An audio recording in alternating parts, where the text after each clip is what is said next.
body bags where horror lies. What's up, y'all? Dubbles at you again. Another week on the body bags. Flick I got for y'all this week from one of my all-time favorite directors and or writer-producers, William Castle. And this is Mr. Sardonicus, 1961. You have Guy Ralph playing Mr. Sardonicus. He does a great performance. And let's say this was written by Ray Russell. He's most notably written Premature Burial, did the screenplay as well, Chamber of Horrors. So he's done some cool 60s horror flicks. Or wrote some stories for him anyway. But anyway, the very basic plot on this one, there's a lot of plot twists and developments in this one. Very story-driven horror, but basically it opens with Sir Robert, who is like I said, Dr. Robert, a physician in the London area, from the London area, and he's called to Baron Sardonicus's mysterious castle and gets to introduced with him basically. Basically, Sardonicus is wanting a cure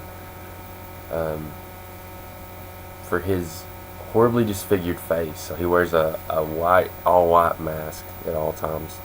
Kind of interesting how that disfigurement comes about.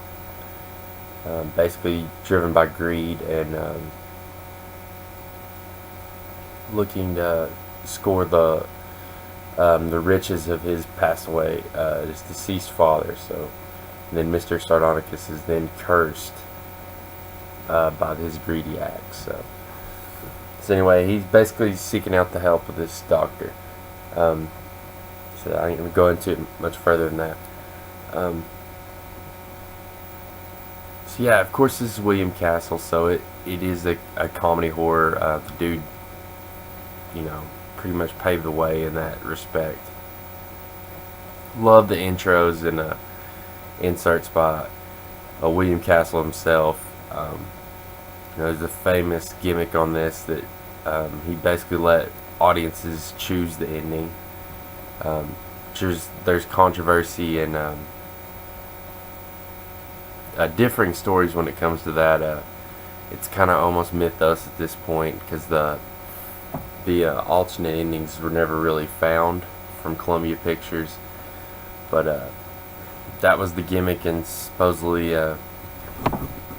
you know, many stick by that there was actually two endings to this flick, and he let audiences choose.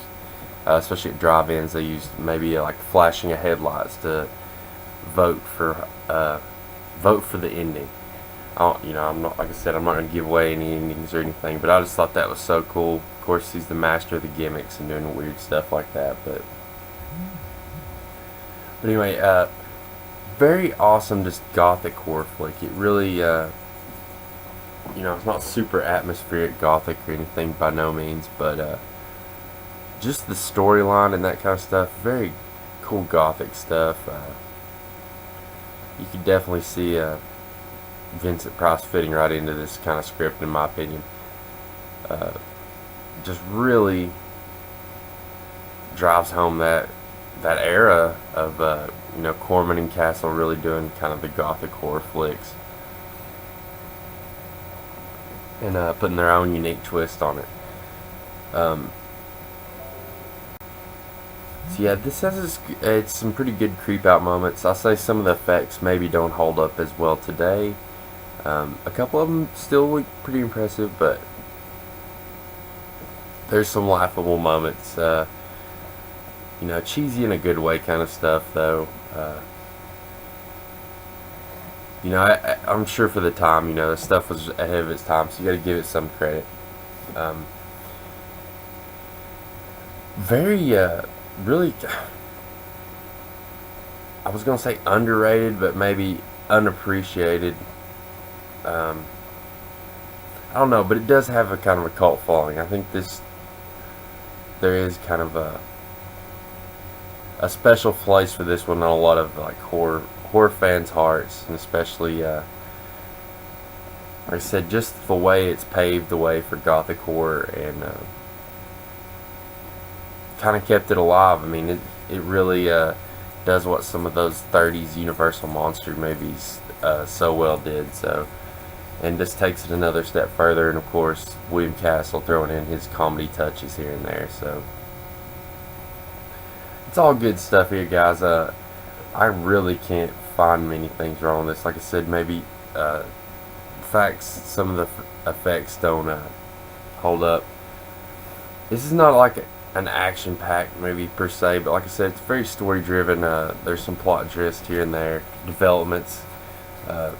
It holds your attention well, though, and it's a short, fun watch, of course, too. Like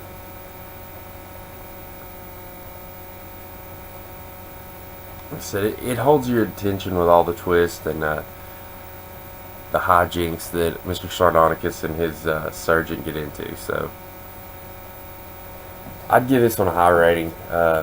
Solid 8.5 out of 10 in my opinion. Just a landmark film in my opinion. So it's my thoughts. As always, y'all, appreciate y'all watching. We will see y'all next week. Peace.